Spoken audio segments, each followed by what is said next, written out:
ನಂಜನಗೂಡಿನಲ್ಲಿ ಏನಾಗಿತ್ತು ಅದೇ ರೀತಿಯಾದಂತಹ ಬಂಧನ ಇಲ್ಲೂ ಕೂಡ ಬೆಂಗಳೂರಿನ ವಿಧಾನಸೌಧದ ಮುಂದೆ ಆಗಿತ್ತು.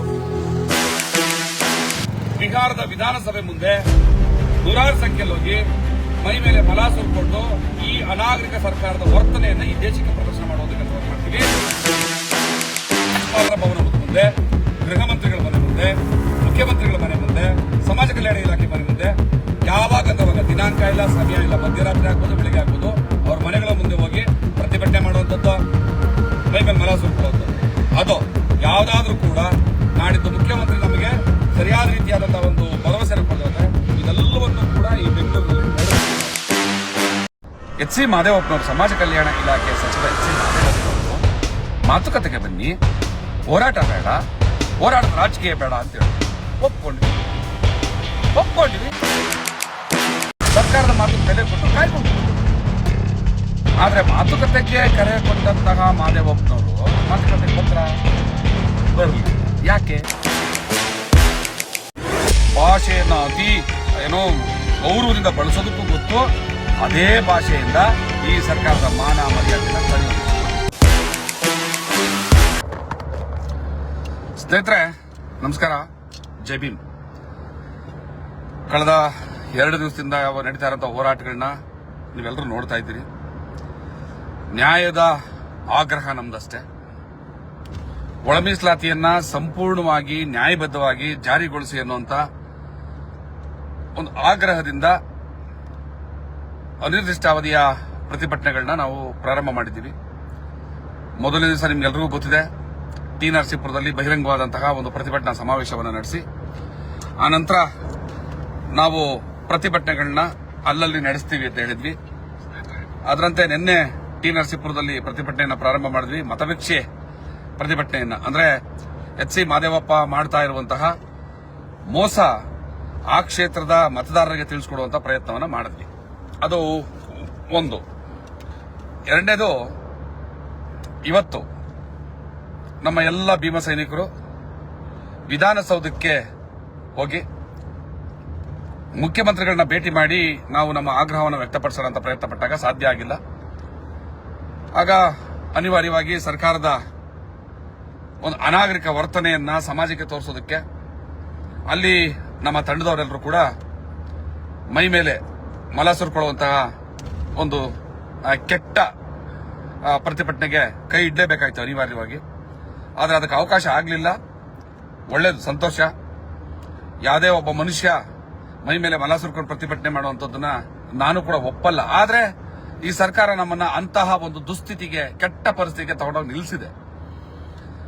ಈಗ ಪೊಲೀಸ್ನವರು ಹೇಳ್ತಾ ಇದ್ದಾರೆ, ಮತ್ತೆ ತಾವೆಲ್ಲರೂ ಎಲ್ಲ ನಾಗರಿಕ ಸಮಾಜದವರು, ನಮ್ಮೆಲ್ಲ ಒಳ ಮೀಸಲಾತಿ ಹೋರಾಟಗಾರರು, ಬಂಧುಗಳು, ಹಿತೈಷಿಗಳು, ಒಡನಾಡಿಗಳು ಎಲ್ಲರೂ ಕೂಡ ಹೇಳ್ತಾ ಇದ್ದೀರಿ, ಬೇಡ, ನಿಮ್ಮನ್ನ ನೀವು ಶಿಕ್ಷೆಗೆ ಒಳಪಡಿಸ್ಕೊಳ್ಳುವಂತಹ ಕೆಲಸ ಬೇಡ ಬೇಡ ಬೇಡ. ಎಸ್, ಒಪ್ಕೋತಾ ಇದ್ದೀವಿ.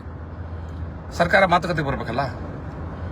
ಸರ್ಕಾರ ಒಳ ಮೀಸಲಾತಿ ವಿಚಾರದಲ್ಲಿ ಯಾಕೆ ತಾನು ಅನ್ಯಾಯ ಮಾಡ್ತಾ ಇದ್ದೀನಿ, ಏನಾಗಿದೆ ಸಮಸ್ಯೆ, ಯಾರು ಒತ್ತಡ ಇದೆ ಅಂತ ತಿಳಿಸಬೇಕು. ಮತ್ತೆ ಒಳ ಮೀಸಲಾತಿಯನ್ನ ಸಮರ್ಪಕವಾಗಿ ಆಂಧ್ರ ಮತ್ತು ತೆಲಂಗಾಣ ಮಾದರಿಯಲ್ಲಿ ಜಾರಿಗೆ ತರಬೇಕು. ಈಗ ನಾನು ಮೈಸೂರಿಂದ ಬೆಂಗಳೂರಿಗೆ ಹೊರಟಿದ್ದೀನಿ. ಇನ್ನೇನು ಬೆಂಗಳೂರು ರೀಚ್ ಆಗ್ತೀನಿ. ವಿಧಾನಸೌಧದ ಪೊಲೀಸ್ನವರು ನಮ್ಮ ಎಲ್ಲ ತಂಡದವ್ರನ್ನ ಏನು ಬಂಧಿಸಿಟ್ಟಿದ್ದಾರಲ್ಲ, ಅಲ್ಲಿಗೆ ಹೋಗ್ತೀನಿ. ಯಾವುದೇ ಕಾರಣಕ್ಕೂ ನಾನು ಸ್ಪಷ್ಟಪಡಿಸ್ತಾ ಇದ್ದೀನಿ, ಅಲ್ಲಿ ತಪ್ಪೊಪ್ಪಿಗೆ ಪತ್ರ ಬರ್ಕೊಡೋದು, ನಾವು ಇನ್ನು ಮುಂದೆ ಹೋರಾಟ ಮಾಡಲ್ಲ, ಸರ್ಕಾರದ ವಿರುದ್ಧ ಪ್ರತಿಭಟಿಸಲ್ಲ ಅನ್ನುವಂತಹ ಯಾವುದೇ ಒಂದು ಹೇಳಿಕೆಗೆ ನಾವು ಸಹಿಯನ್ನ ಮಾಡೋದಿಲ್ಲ. ಯಾಕಂದ್ರೆ ನಾವು ತಪ್ಪು ಮಾಡ್ತಾ ಇಲ್ಲ, ನಾವು ನಮ್ಮ ಹಕ್ಕನ್ನ ಕೇಳ್ತಾ ಇದ್ದೀವಿ. ನಾವು ತಪ್ಪು ಮಾಡ್ತಾ ಇಲ್ಲ, ನಮ್ಮ ನೋವೇನು ಅಂತ ಸರ್ಕಾರ ಕೇಳ್ತಾ ಇದ್ದೀವಿ. ನಾವು ತಪ್ಪು ಮಾಡ್ತಾ ಇಲ್ಲ, ಸರ್ಕಾರ ನಮ್ಗೆ ಎಷ್ಟು ವಂಚನೆ ಮಾಡ್ತಾ ಇದೆ ಅಂತ ಸಮಾಜದ ಮುಂದೆ ಇಡ್ತಾ ಇದ್ದೀವಿ. ಅದನ್ನ ಇಡುವಾಗ ಪ್ರತಿಭಟನೆಗೆ ಹಲವಾರು ರೂಪಗಳಿದಾವೆ. ಅದರಲ್ಲಿ ಒಳ್ಳೆ ಮಾದರಿನೂ ಇದೆ, ಕೆಟ್ಟ ಮಾದರಿನೂ ಇದೆ. ಈ ಕೆಟ್ಟ ಸರ್ಕಾರಕ್ಕೆ ಕೆಟ್ಟ ಮಾದರಿಗಳನ್ನ ನಾವು ತೋರಿಸಬೇಕಾಗ್ತದೆ. ಕಳೆದ 35 ವರ್ಷಗಳಲ್ಲಿ ನಾವೆಷ್ಟು ನೊಂದಿದ್ದೀವಿ? ಕಳೆದ 35 ವರ್ಷಗಳಲ್ಲಿ ಎಷ್ಟು ಜೀವಹಾನಿಯಾಗಿದೆ? ಕಳೆದ 35 ವರ್ಷಗಳಲ್ಲಿ ಎಷ್ಟು ರಕ್ತಪಾತ ಆಗಿದೆ? ಎಷ್ಟು ಜನ ರಕ್ತ ಹರಿಸಿದ್ದಾರೆ? ಎಷ್ಟು ಜನ ಕೈಕಾಲು ಕಳ್ಕೊಂಡಿದ್ದಾರೆ?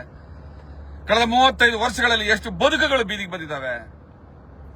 ಅದೆಲ್ಲವನ್ನು ನೋಡುವಾಗ ಶಾಂತಿಯಿಂದ ಶಾಂತಿಯಿಂದ ಶಾಂತಿಯಿಂದ ಶಾಂತಿಯಿಂದ ಇರಿ ಇರಿ ಇರಿ ಇರಿ ಗೌರವದಿಂದ ಇರಿ, ನಡ್ಕೊಳ್ಳಿ. ಏನ್ ಗೌರವ? ಯಾರಿಗೆ ಗೌರವ? ಸರ್ಕಾರ ಗೌರವದಿಂದ ನಡ್ಕೊಂತ ಇದೆಯಾ? ಒಳ ಮೀಸಲಾತಿಯ ನ್ಯಾಯವನ್ನ ಸರ್ಕಾರ ಗೌರವದಿಂದ ನಮಗೆ ತಲುಪಿಸ್ತಾ ಇದೆಯಾ? ಎಲ್ಲ ರಿಕ್ರೂಟ್ಮೆಂಟ್ಗಳು ಸ್ಟಾರ್ಟ್ ಆಗಿದ್ದಾವೆ, ಬಡ್ತಿ ನೇಮಕಾತಿಗಳು ಪ್ರಾರಂಭ ಆಗಿದ್ದಾವೆ, ಮೆಡಿಕಲ್ ಸೀಟ್ ಎಂಟ್ರೆನ್ಸ್ಗಳು ಸ್ಟಾರ್ಟ್ ಆಗಿದ್ದಾವೆ, ಎಲ್ಲ ರಿಕ್ರೂಟ್ಮೆಂಟ್ ಶುರುವಾಗಿದೆ, MD ಸೀಟ್ಗಳು ಅನೌನ್ಸ್ ಆಗಿದ್ದಾವೆ. 10,000ಕ್ಕೂ ಹೆಚ್ಚು ಮೆಡಿಕಲ್ ಸೀಟ್ ಇಡೀ ದೇಶದಾದ್ಯಂತ. ಅದರಲ್ಲಿ ಒಳ ಮೀಸಲಾತಿ ಇದ್ದಿದ್ರೆ ಇವತ್ತೆಷ್ಟು ಒಂದು ಪಾಲ್ ಸಿಗ್ತಾ ಇತ್ತು ಶೋಷಿತ ಸಮುದಾಯ, ಮಾದಿಗ ಸಮುದಾಯಕ್ಕೆ. ಇಷ್ಟೆಲ್ಲ ಅನ್ಯಾಯ ಆಗ್ತಾ ಇದ್ರು ಕೂಡ ನಾವು ಕೈ ಕಟ್ಕೊಂಡು ಕೂರ್ಬೇಕು ಅಂದ್ರೆ ಹೆಂಗ್ ಸಾಧ್ಯ? ಮತ್ತೆ ನೀವು ಯಾವಾಗಲೂ ಪ್ರಾಣ ಕೂಡ ಮಾತನಾಡ್ತಾ ಇದ್ದೀರಿ, ಬೇಡ ಬೇಡ ಬೇಡ ಅಂತ ಹೇಳ್ತಾ ಇದ್ದೀರಿ. ಸ್ನೇಹಿತರೆ, ನಾನೊಂದು ಸ್ಪಷ್ಟಪಡಿಸ್ತೀನಿ. ಏನು ನಮ್ಮ ಸ್ವಾತಂತ್ರ್ಯ ಹೋರಾಟಗಾರರು ಭಗತ್ ಸಿಂಗ್ ಇರಲಿ, ಚಂದ್ರಶೇಖರ ಆಜಾದ್ ಅವರಿರಲಿ, ಹಾಗೆ ತಾನು ಯುದ್ಧದಲ್ಲಿ ಸಾಯ್ತೀನಿ ಅಂತ ಗೊತ್ತಿದ್ರು ಕೂಡ ರಣರಂಗದಲ್ಲಿ ಪ್ರಾಣ ಕೊಡುವಂತ ಟಿಪ್ಪು ಸುಲ್ತಾನ್ ಆಗಿರಲಿ, ಕಿತ್ತೂರು ರಾಣಿ ಚೆನ್ನಮ್ಮನವರು ತಾನು ಸಾಯ್ತೀನಿ, ಈ ಬ್ರಿಟಿಷ್ನವ್ರು ಬಿಡಲ್ಲ ಅಂತ ಗೊತ್ತಿದ್ರು ಕೂಡ ಪ್ರಾಣ ತ್ಯಾಗಿ ಮುಂದಾಗ್ತಾರಲ್ಲ, ಅದ್ಯಾವುದು ಕೂಡ ಹೇಳಿತನ ಅಲ್ಲ, ಅದ್ಯಾವುದು ಕೂಡ ಆತ್ಮಹತ್ಯೆ ಅಲ್ಲ. ನಾನು ಯಾಕೆ ಹಂಗ್ ಮಾಡ್ತಾ ಇದ್ದೀನಿ ಅನ್ನೋದನ್ನು ಕೂಡ ದಯವಿಟ್ಟು ಗಮನಿಸಬೇಕು. ಪೊಲೀಸ್ನವರು ನಮ್ಮನ್ನ ಬೆದರಿಸೋದ್ರ ಮೂಲಕ ನಮ್ಮ ಹೋರಾಟವನ್ನ ಹತ್ತಿಕ್ಕೋದಕ್ಕೆ ಹೋಗ್ತಾರೆ. ನಮ್ಮ ಮೇಲೆ ಕೇಸ್ ಹಾಕಿ ಜೈಲ್ಗೆ ಹಾಕಿ ಮತ್ತೆ ನಮ್ಮ ಮೇಲೆ ಹಲ್ಲೆ ಮಾಡಿದ್ರೆ ನಮ್ಮನ್ನ ಕಂಟ್ರೋಲ್ ಮಾಡಬಹುದು ಅಂತ ಅನ್ಕೊಂಡಿದ್ದಾರೆ. ಅದನ್ನ ಪೊಲೀಸ್ನವ್ರಿಗೆ ಆ ಮೂಲಕ ಏನನ್ನ ಸ್ಪಷ್ಟಪಡಿಸ್ತಾ ಇದೀವಿ ಅಂತಂದ್ರೆ, ನೀವೇನ್ ನಮ್ಗೆ ಹೊಡೆಯೋದು? ನಿಮ್ ಕೈಲಿ ಒದೆ ತಿನ್ನೋ ಅಗತ್ಯ ಇಲ್ಲ. ನಮಗ್ ನಾವೇ ಹೊಡ್ಕೊಂಡಾದ್ರೂ ಕೂಡ ನಮ್ಮ ಆತ್ಮಶಕ್ತಿ ಎಂತದ್ದು ಅನ್ನೋದನ್ನ ತೋರಿಸ್ಕೊಡಕ್ ರೆಡಿ ಇದ್ದೀವಿ. ಮತ್ತೆ ನೀವೇನ್ ನಮ್ಮನ್ನ ಕೊಲ್ಲೋದು? ನೀವು ನಮ್ಮನ್ನ ಕೊಲ್ಲಬೇಕಾಗಿಲ್ಲ. ನಾವು ಪ್ರಾಣತ್ಯಾಗವನ್ನಾದ್ರೂ ಮಾಡಿ ಈ ಸಮುದಾಯಕ್ಕೆ ನ್ಯಾಯವನ್ನ ಕೊಡಿಸಬಲ್ಲೆವು ಅಂತ ಹೇಳುವಂತಹ ಮಾತದಷ್ಟೇ. ಎದುರ್ಕಂಡು ಪ್ರಾಣ ಕೊಡುವಂತದ್ದಲ್ಲ. ಭಯ ಬಿದ್ದು ಎದುರುಕೊಂಡು ಸಮಾಜವನ್ನ ಎದುರಿಸಲಾರದೆ ಆತ್ಮಹತ್ಯೆ ಮಾಡ್ಕೊಳ್ಳೋದಿದೆಯಲ್ಲ, ಅದು ರಣ ಹೇಳಿತನ. ಭಯ ಬಿದ್ದು ಆತ್ಮಹತ್ಯೆ ಮಾಡ್ಕೊಳ್ಳೋದು ರಣ ಹೇಳಿತನ. ಆದ್ರೆ ನಾವು ಭಯ ಬೀಳಲ್ಲ. ನೀವು ಭಯ ಬೀಳ್ಸಕ್ ಬಂದ್ರೆ ನಾವ್ ಎದರಲ್ಲ. ನಾವು ಪ್ರಾಣ ಕೊಡೋಕೆ ರೆಡಿ ಇದ್ದೀವಿ. ನೀವು ನಮಗೆ ಹೊಡೆಯಕ್ ಬಂದ್ರೆ ಎದುರು ಓಡೋಗೋರಲ್ಲ. ನಮಗ್ ನಾವೇ ಹೊಡ್ಕೊಳಕ್ ರೆಡಿ ಇದ್ದೀವಿ. ಈ ಹೋರಾಟದಲ್ಲಿ ಪ್ರಾಣ ಹೋದ್ರೂ ಚಿಂತೆ ಇಲ್ಲ, ನಾವು ಎದುರಿಸಕ್ ರೆಡಿ ಇದ್ದೀವಿ ಅಂತ ಹೇಳ್ಕೊಳ್ದಿದೆಯಲ್ಲ, ಅದು ನಿಜವಾಗ್ಲೂ ಧೈರ್ಯತನ. ನಮ್ಮ ಏನ್ ತಂಡದಲ್ಲಿದಾರಲ್ಲ ಅವರೆಲ್ಲರೂ ಕೂಡ ಅಂತ ಭೀಮ ಸೈನಿಕರು, ಅಂತ ಗಟ್ಟಿ ಎದೆಗಾರಿಕೆ ಇರುವಂತವ್ರು, ಮತ್ತೆ ಹೋರಾಟದ ವಿಚಾರದಲ್ಲಿ ಅಷ್ಟು ದೊಡ್ಡ ಕಮಿಟ್ಮೆಂಟ್ ಅನ್ನ ಇಟ್ಕೊಂಡಿರುವಂತವ್ರು. ಸರ್ಕಾರಕ್ಕೆ ನಾವು ಹೇಳ್ತಾ ಇರೋದು, ನಾವು ಪ್ರಾಣವನ್ನಾದ್ರೂ ಕೊಟ್ಟೆವು, ನ್ಯಾಯವನ್ನ ಪಡಿತೀವಿ ಅಂತ ಹೇಳ್ತಾ ಇರೋದು. ಪ್ರಾಣ ಕೂಡ ಮಾತಾಡಬೇಡಿ. ಪ್ರಾಣ ಕೊಡೋದು ಅಂತಂದ್ರೆ ಅಲ್ಲೇನೋ ಯಾರ ತರ ಕಿತ್ತಾಡ್ಕೊಂಡು ಬೇಡದರ ಕೆಲಸ ಮಾಡ್ಕೊಂಡು ಎದುರ್ಕೊಂಡು ಓಡೋಗಿ ಪ್ರಾಣ ಕೊಡೋದಲ್ಲ. ಎದುರ್ಕೊಂಡಲ್ಲ. ಎಷ್ಟೋ ಸಾರಿ ಬ್ಯಾಂಕ್ನವ್ರು ಸಾಲ ಕೇಳಕ್ ಬಂದ್ರು, ಮರ್ಯಾದೆ ಹೋಯ್ತು ಅಂತ ಸಾಯೋದಿದೆ. ಇನ್ಯಾರೋ ಹೆಣ್ಣು ಮಕ್ಕಳದಲ್ಲದ ತಪ್ಪಿಗೆ ಇನ್ಯಾರೋ ಅತ್ಯಾಚಾರ ಮಾಡಿದಾಗ ಮಾನಕಂಜಿ ಪ್ರಾಣ, ಅದೆಲ್ಲ ಸರಿ ಇಲ್ಲ. ಅದನ್ನ ಯಾವತ್ತೂ ಒಪ್ಪಲ್ಲ ನಾನು. ಪ್ರಾಣ ಬಿಡೋದಂದ್ರೆ ಹಂಗಲ್ಲ. ಸಮುದಾಯದ ಹೋರಾಟಕ್ಕೆ ಕಮಿಟ್ ಆಗಿದ್ದೀವಿ. ಆ ಹೋರಾಟದಲ್ಲಿ ಪ್ರಾಣ ಹೋದ್ರೆ ಹೋಗ್ಲಿ.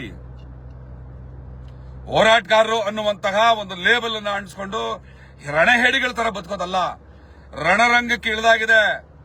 ನಾವೀಗ ಮಾಡ್ತಾ ಇರೋಂಥದ್ದು ಅಕ್ಷರಶಃ ಯುದ್ಧ, ಸರ್ಕಾರದ ವಿರುದ್ಧ, ವ್ಯವಸ್ಥೆ ವಿರುದ್ಧ. ಈ ಸರ್ಕಾರ ಮತ್ತು ವ್ಯವಸ್ಥೆ ನಮ್ಮನ್ನ ಕಂಟ್ರೋಲ್ ಮಾಡಕ್ ಪ್ರಯತ್ನ ಮಾಡ್ತಾ ಇದೆ, ನಮ್ಮನ್ನ ಅದುಮೋದಕ್ ಪ್ರಯತ್ನ ಮಾಡ್ತಾ ಇದೆ. ನಾವು ಸಿಡಿದು ನಿಂತ್ಕೋತೀವಿ, ನಮ್ಗ ಶಕ್ತಿ ಇದೆ. ನಿಮ್ಮ ದಬ್ಬಾಳಿಕೆ ನಮ್ಮ ಹತ್ರ ನಡೆಯಲ್ಲ. ಸರ್ಕಾರ, ನೀವು ದಬ್ಬಾಳಿಕೆ ಮಾಡೋದಕ್ಕೆ ಬಂದ್ರೆ ನಾವು ಎದುರು ಕೂತ್ಕೊಳ್ಳೋರಲ್ಲ. ನೀವು ನಮ್ಮನ್ನು ಕೊಲ್ತೀರಾ? ನಿಮ್ ಕೈಲೇನ್ರಿ ಸಾಯೋದು? ನಮಗ್ ನಾವೇ ಸಾಯೋದು ಹೆಂಗೆ ಅಂತ ತೋರಿಸ್ಕೊಡ್ತೀವಿ ಅನ್ನುವಂತಹ ಎದೆ ಗಟ್ಟಿತನ ಅದು. ಈ ಒಳ ಮೀಸಲಾತಿ ಹೋರಾಟದಲ್ಲಿ ಅದೆಷ್ಟು ಜನ ಬದುಕುಗಳನ್ನ ಕಳ್ಕೊಂಡ್ರು, ಅದೆಷ್ಟು ಜನ ಪ್ರಾಣ ಕಳ್ಕೊಂಡ್ರು. ಬೆಳಗಾವಿ ವಿಧಾನಸೌಧಕ್ಕೆ, ಸುವರ್ಣಸೌಧಕ್ಕೆ ಮುತ್ತಿಗೆ ಹಾಕೋದಕ್ಕೆ ಹೋಗಿ ಎಷ್ಟು ಜನ ಪೊಲೀಸರ ಕೈ ಒದೆ ತಿಂದು ಸಾಯ್ಲಿಲ್ವಾ? ಕೈ ಕಾಲು ಕಳ್ಕೊಳ್ಳಿಲ್ವಾ? ಅದು ಹೇಳಿತನನ? ಅದು ಪಲಾಯನವಾದನ? ಸರ್ಕಾರಕ್ಕೆ ಬೂಟ್ ನೆಕ್ಕೋ ಕೆಲಸ ನಾವು ಮಾಡಲ್ಲ. ಸರ್ಕಾರ ಎಲ್ಲ ಮಾಡಿಬಿಟ್ಟಿದೆ. ಏನಾಗಿದೆ? ಏಕೆ ಹೇಳಿ? ಸಮಸ್ಯೆ ಬಗೆಹರಿತಾ? ಬಡ್ತಿನಲ್ಲಿ ಮೀಸಲಾತಿ ಸಿಗ್ತಾ? SCPTSP ಹಣ ಹಂಚಿಕೆಯಲ್ಲಿ ಒಳ ಮೀಸಲಾತಿಯನ್ನ ಅನುಷ್ಠಾನಗೊಳಿಸಿದ್ರ? ಬ್ಯಾಕ್ಲಾಗ್ ಅಲ್ಲಿ ಅನುಷ್ಠಾನಗೊಳಿಸಿದ್ರ? ಬಡ್ತಿ ನೇಮಕಾತಿಯಲ್ಲಿ ಅನುಷ್ಠಾನಗೊಳಿಸಿದ್ರ? ಯಾವ ವಿಚಾರದಲ್ಲಿ ಒಳ ಮೀಸಲಾತಿಯನ್ನು ಅನುಷ್ಠಾನಗೊಳಿಸಿದೆ ಈ ಸರ್ಕಾರ? ಯಾವುದೂ ಇಲ್ಲ.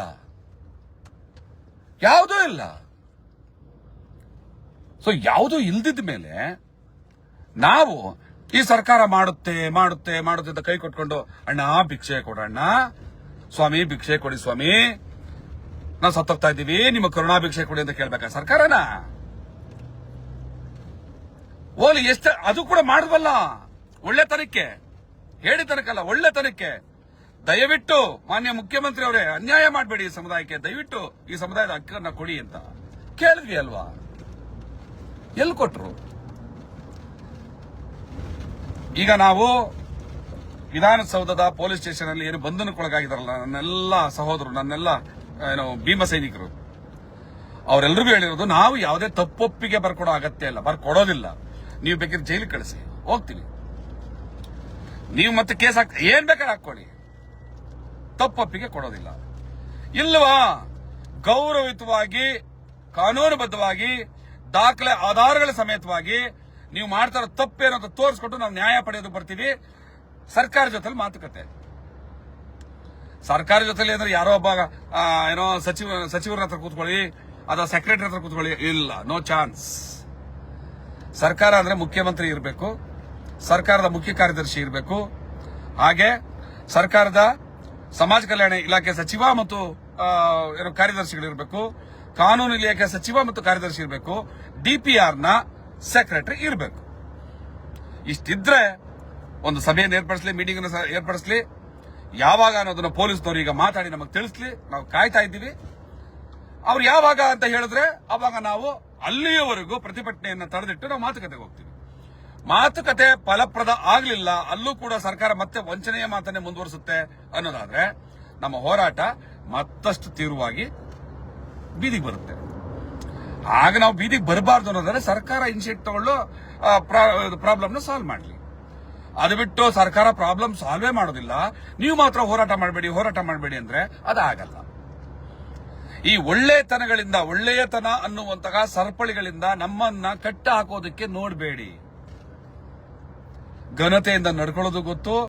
ಮಾತುಕತೆಗೆ ಬರುವಷ್ಟು ಧೈರ್ಯ ಮಹದೇವಪ್ಪನವ್ರಿಗೆ ಇಲ್ಲ ಅಂದ್ಮೇಲೆ ಮಾತುಕತೆಗೆ ಬನ್ನಿ ಅಂತ ಕರೆ ಕೊಟ್ಟಿದ್ದಾಕೆ? ಚಂದ್ರಶೇಖರ ಎಷ್ಟು ಸುಳ್ಳು ಹೇಳ್ತಾ ಇರೋದು, ಎಚ್ ಸಿ ಮಹದೇವಪ್ಪ ಏನು ಮೋಸ ಮಾಡ್ತಾ ಇರೋದು, ಮುಖ್ಯಮಂತ್ರಿಗಳು ಯಾಕೆ ಇಷ್ಟು ಅಸಹಾಯಕರಾಗಿದ್ದಾರೆ ಅಂತ ಕೇಳ್ತೀವಿ. ಭಾಷೆಯನ್ನ ಅತಿ ಗೌರವದಿಂದ ಬಳಸೋದಕ್ಕೂ ಗೊತ್ತು, ಅದೇ ಭಾಷೆಯಿಂದ ಈ ಸರ್ಕಾರದ ಮಾನ ಮರ್ಯಾದೆಯನ್ನ ಕಳೆಯೋದಕ್ಕೆ ಗೊತ್ತು, ನಮ್ಗೆಲ್ಲವೂ ಗೊತ್ತಿದೆ. ಎಚ್ ಸಿ ಮಹದೇವಪ್ಪನವರು, ಸಮಾಜ ಕಲ್ಯಾಣ ಇಲಾಖೆಯ ಸಚಿವ ಎಚ್ ಸಿ ಮಹದೇವಪ್ಪನವರು ಮಾತುಕತೆಗೆ ಬನ್ನಿ, ಹೋರಾಟ ಬೇಡ, ಹೋರಾಟದ ರಾಜಕೀಯ ಬೇಡ ಅಂತ ಹೇಳಿದ್ರು. ಒಪ್ಕೊಂಡ್ವಿ.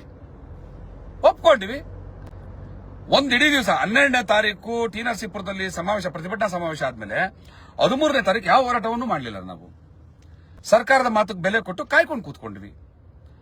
ಆದ್ರೆ ಮಾತುಕತೆಗೆ ಕರೆ ಕೊಟ್ಟಂತಹ ಮಹದೇವಪ್ಪನವರು ಮಾತುಕತೆಗೆ ಬರಲಿಲ್ಲ. ಯಾಕೆ? ಮಾತುಕತೆಗೆ ಬರುವಷ್ಟು ಧೈರ್ಯ ಇಲ್ವಾ? ಮಾತುಕತೆಗೆ ಬರುವಷ್ಟು ಧೈರ್ಯ ಮಹದೇವಪ್ಪನವ್ರಿಗೆ ಇಲ್ಲ ಅಂದ್ಮೇಲೆ ಮಾತುಕತೆಗೆ ಬನ್ನಿ ಅಂತ ಕರೆ ಕೊಟ್ಟಿದ್ದಾಕೆ? ಇನ್ನು ಮುಂದೆ ಅವ್ರ ಹತ್ರ ಮಾತಾಡೋ ಅಗತ್ಯ ಇಲ್ಲ. ಸರ್ಕಾರವಾಗಿ ಒಂದು ಒಟ್ಟು ಟೀಮ್ ಆಗಿ ಅವ್ರು ಕೂತ್ಕೊಂಡ್ರೆ ಅವರು ಕೂಡ ಬರಲೇಬೇಕು. ಆದ್ರೆ ಮುಖ್ಯಮಂತ್ರಿಗಳಿರ್ಬೇಕು. ಯಾಕೆ ಪ್ರಾಬ್ಲಮ್ ಮಾಡ್ತಾ ಇದ್ದೀರಿ ನಮಗ್ ಸ್ಪಷ್ಟಪಡಿಸ್ಬೇಕು. ಅದು ಆದೇಶ ಜಾರಿ ಆಗುತ್ತಾ ಇಲ್ವಾ? ಏನ್ ಟೆಕ್ನಿಕಲ್ ಪ್ರಾಬ್ಲಮ್ಗಳೇನು ಇಲ್ಲ? ಟೆಕ್ನಿಕಲ್ ಪ್ರಾಬ್ಲಮ್ ಇದೆ, ಬಡ್ತೀನಿ ನೇಮಕಾತಿ, ಮೀಸಲಾತಿ ಇದೆ ತಾನೆ. ಮೀಸಲಾತಿ ಎಲ್ಲೆಲ್ಲಿ ಇದೆಯೋ ಅಲ್ಲೆಲ್ಲವೂ ಕೂಡ ಒಳ ಮೀಸಲಾತಿ ಬರಬೇಕು.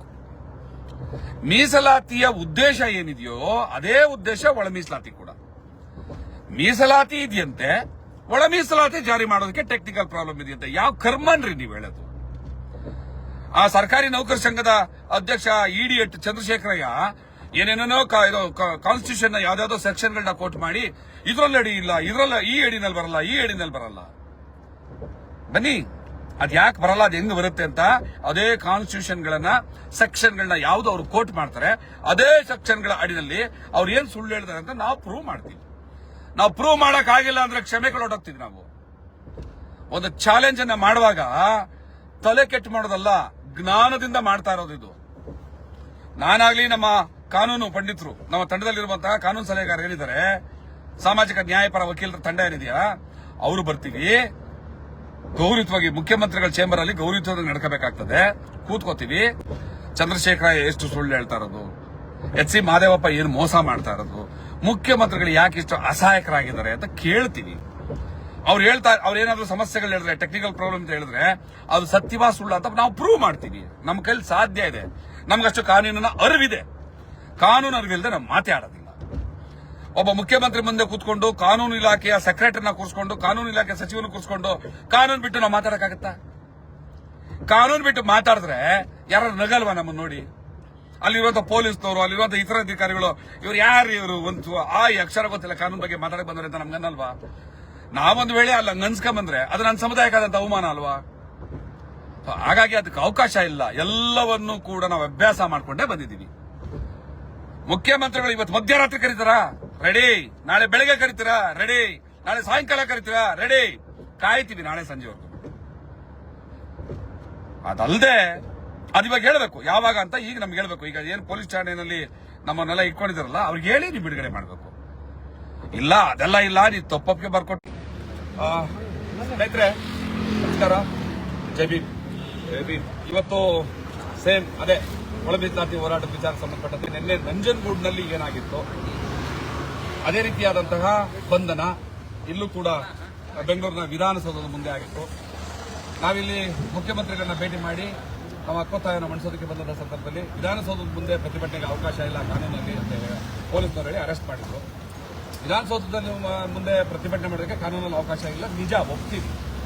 ಆದರೆ ಕಾನೂನಲ್ಲಿ ಇರುವಂತಹ ಅವಕಾಶವನ್ನ ಮುಖ್ಯಮಂತ್ರಿಗಳು ಮಾಡ್ತಾ ಇಲ್ವಲ್ಲ, ಅದಕ್ಕೆ ನಮಗೆ ವಿರೋಧ ಇದೆ. ನಾವು ಮಾತ್ರ ಕಾನೂನು ಮೀರ್ತಾ ಇಲ್ಲ, ಸುಪ್ರೀಂ ಕೋರ್ಟ್ ಆದೇಶವನ್ನು ಮುಖ್ಯಮಂತ್ರಿಗಳೇ ಮೀರ್ತಾ ಇದ್ದಾರೆ. ಅದನ್ನ ಖಂಡಿಸಿ ನಾವು ಇವತ್ತು ಪ್ರತಿಭಟನೆ ಬಂದಿದ್ವಿ. ಮುಖ್ಯಮಂತ್ರಿಗಳ ಭೇಟಿಗೆ ಅವಕಾಶ ಆಗಿಲ್ಲ. ಪೊಲೀಸರು ನಮ್ಮನ್ನು ಅರೆಸ್ಟ್ ಮಾಡಿದ್ರು. ಸುಮಾರು 6-6.5 ಗಂಟೆಗಳ ಕಾಲ ಈ ವಿಧಾನಸೌಧ ಪೊಲೀಸ್ ಸ್ಟೇಷನ್ ಅಲ್ಲಿ ಇದ್ದು ನಾವು ಹೇಳಿ ಯಾವುದೇ ರೀತಿಯ ತಪ್ಪೊಪ್ಪಿಗೆಯನ್ನು ಬರ್ಕೊಡೋದಿಲ್ಲ ಅಂತ ಹೇಳಿದ್ವಿ. ಅದೇ ರೀತಿಯೇ ಆಗಿದೆ. ಅನ್ಕಂಡೀಷನಲ್ ರಿಲೀಸ್ ಅಷ್ಟೇ. ಅವರು ನಮಗೊಂದು ನೋಟಿಸ್ ಕೊಟ್ಟಿದ್ದಾರೆ, ಮುಂದೆ ಏನು ಪ್ರೊಸೀಜರ್ ಆಗಬೇಕು ಅಂತ. ಆ ನೋಟಿಸ್ ಅನ್ನ ನಾವು ಸ್ವೀಕಾರ ಮಾಡಿದ್ದೀವಿ. ಈ ನೋಟಿಸ್ ಅಲ್ಲಿ ನೀವು ಪ್ರತಿಭಟನೆಗೆ ಅವಕಾಶ ಇಲ್ಲ, ಹಾಗಾಗಿ ಮಾಡೋದು ಬೇಡ, ಬಂದು ನಮ್ಮ ಡಿಸಿಪಿ ಅವರನ್ನು ಭೇಟಿ ಮಾಡಿ ಅಂತ ಮೀಟಿಂಗ್ ಅಲ್ಲಿ ನಾವು ಬರ್ಕೊಡ್ತಾ ಇದ್ದೀವಿ. ನಾವು ಯಾವ್ಯಾವ ರೀತಿಯ ಪ್ರತಿಭಟನೆಗಳನ್ನ ಎಲ್ಲೆಲ್ಲಿ ಮಾಡ್ತೀವಿ ಅಂತ. ಅದು ಆಗಬಾರದು ಅನ್ನೋದಾದ್ರೆ ಮುಖ್ಯಮಂತ್ರಿ, ಸರ್ಕಾರದ ಮುಖ್ಯ ಕಾರ್ಯದರ್ಶಿ, ಸಮಾಜ ಕಲ್ಯಾಣ ಇಲಾಖೆಯ ಸಚಿವರು ಮತ್ತು ಕಾರ್ಯದರ್ಶಿ, ಕಾನೂನು ಇಲಾಖೆಯ ಸಚಿವರು ಮತ್ತು ಕಾರ್ಯದರ್ಶಿ ಮತ್ತು ಡಿಪಿಆರ್ ಇಲಾಖೆಯ ಕಾರ್ಯದರ್ಶಿ ಇವರೆಲ್ಲರೂ ಕೂಡ ಸೆಟಪ್ ಮಾಡಿ ಒಂದು ಟೀಮ್ ಮಾಡಿ ನಮ್ಮನ್ನ ಚರ್ಚೆಗೆ ಆಹ್ವಾನಿಸಬೇಕು. ಇಲ್ಲದೆ ಹೋದ್ರೆ ನಾವು ನೇರವಾಗಿ ಹೇಳ್ತಾ ಇದ್ದೀವಿ, ಬಿಹಾರದ ವಿಧಾನಸಭಾ ಚುನಾವಣೆ ಏನ್ ನಡೆಯುತ್ತೆ ಅದನ್ನ ಗುರಿಯಾಗಿಸಿಕೊಂಡು ಬಿಹಾರದ ವಿಧಾನಸಭೆ ಮುಂದೆ ನೂರಾರು ಸಂಖ್ಯೆಯಲ್ಲಿ ಹೋಗಿ ಮೈ ಮೇಲೆ ಮಲ ಸುರ್ಕೊಂಡು ಈ ಅನಾಗರಿಕ ಸರ್ಕಾರದ ವರ್ತನೆಯನ್ನ ಈ ದೇಶಕ್ಕೆ ಪ್ರದರ್ಶನ ಮಾಡುವಂತ ಕೆಲಸವನ್ನು ಮಾಡ್ತೀವಿ. ದೆಹಲಿಯ ಸುಪ್ರೀಂ ಕೋರ್ಟ್ ಮುಂದೆ ಹೋಗಿ ಕರ್ನಾಟಕ ರಾಜ್ಯ ಸರ್ಕಾರ ಮಾಡ್ತಾ ಇರುವಂತಹ ಅನಾಹುತಗಳೇನು, ನಮಗೆ ಮಾಡ್ತಾ ಇರೋ ಅನ್ಯಾಯ ಅಂತ ಸುಪ್ರೀಂ ಕೋರ್ಟ್ ಮುಂದೆ ಪ್ರತಿಭಟನೆ ಮೂಲಕ ನಾವು ವ್ಯಕ್ತಪಡಿಸ್ತೀವಿ. ಆ ಸಂದರ್ಭದಲ್ಲಿ ನಮ್ಮ ಜೀವ ಹಾನಿ ಆದ್ರೆ ಮತ್ತೆ ಅಲ್ಲಿನ ಕಾನೂನು ಕ್ರಮ ಉಗ್ರವಾಗಿ ನಮ್ಮ ಮೇಲೆ ಕೈಗೊಂಡ್ರೆ ನಾವೆಲ್ಲದಕ್ಕೂ ಸ್ವೀಕಾರ ಮಾಡಕ್ಕೆ ರೆಡಿ ಇದ್ದೀವಿ. ಅದ್ರ ಅನಾಹುತವನ್ನ ಈ ಸರ್ಕಾರ ವಹಿಸಬೇಕು. ಮತ್ತೆ ರಾಜ್ಯಪಾಲರ ಭವನ ಮುಂದೆ, ಗೃಹ ಮಂತ್ರಿಗಳ ಮನೆ ಮುಂದೆ, ಮುಖ್ಯಮಂತ್ರಿಗಳ ಮನೆ ಮುಂದೆ, ಸಮಾಜ ಕಲ್ಯಾಣ ಇಲಾಖೆ ಮನೆ ಮುಂದೆ ಯಾವಾಗಂದ್ರವಾಗ ದಿನಾಂಕ ಇಲ್ಲ, ಸಮಯ ಇಲ್ಲ, ಮಧ್ಯರಾತ್ರಿ ಆಗ್ಬೋದು, ಬೆಳಿಗ್ಗೆ ಆಗ್ಬೋದು, ಅವ್ರ ಮನೆಗಳ ಮುಂದೆ ಹೋಗಿ ಪ್ರತಿಭಟನೆ ಮಾಡುವಂಥದ್ದು ಅಥವಾ ಇದೇನೋ ಅನಾಹುತ ಮಾಡ್ಕೊಳ್ಳುವಂಥದ್ದು ಅಥವಾ ನನ್ನ ಮನಸ್ಸಿಗೆ ಯಾವತ್ತೂ ಒಪ್ಪದೇ ಇರೋದ ಕೆಟ್ಟ ಚಾಲಿ ಮೈ ಮೇಲೆ ಮಲ ಸುರ್ಕೊಳ್ಳುವಂಥದ್ದು, ಅದು ಯಾವುದಾದ್ರೂ ಕೂಡ ನಾಡಿದ್ದು ಮುಖ್ಯಮಂತ್ರಿ ನಮಗೆ ಸರಿಯಾದ ರೀತಿಯಾದಂತಹ ಒಂದು ಭರವಸೆಯನ್ನು ಕೊಡೋದ್ರೆ ಇದೆಲ್ಲವನ್ನೂ ಕೂಡ ಈ ಬೆಂಗಳೂರಿನಲ್ಲಿ ನಡೆಸ್ತೀವಿ ನಾವು. ಅದರಿಂದ ಏನೇ ಕಾನೂನು ಕ್ರಮ ಎದುರಿಸಬೇಕು ಅಂದ್ರೆ ಎದುರಿಸಕ್ಕೆ ರೆಡಿ ಇದ್ದೀವಿ. ಅದರಿಂದ ಏನೇ ಶಿಕ್ಷೆ ಇದ್ರು ಎದುರಿಸಕ್ಕೆ ರೆಡಿ ಇದ್ದೀವಿ. ಈ ಸಮಾಜಕ್ಕೆ ನ್ಯಾಯ ಕೊಡದ ಹೊರತು ನಾವಂತೂ ರೆಸ್ಟ್ ಮಾಡುವ ಮಾತೇ ಇಲ್ಲ, ಹೋರಾಟ ನಿಲ್ಲಲ್ಲ. ಈ ವಿಚಾರ ತಮ್ಮೆಲ್ಲರಿಗೂ ಗೊತ್ತಿರಲಿ ಅಂತ ಇದನ್ನ ನಾವಿಲ್ಲಿ ಲೈವ್ ಮೂಲಕ ವಿಧಾನಸೌಧದ ಪೊಲೀಸ್ ಠಾಣೆ ಮುಂದೆ ಹೇಳ್ತಾ ಇದ್ದೀವಿ. ತಮ್ಮೆಲ್ಲರೂ ಶುಭವಾಗಲಿ. ಜೈ ಭೀಮ್, ಜೈ ಮಾದಿಗ.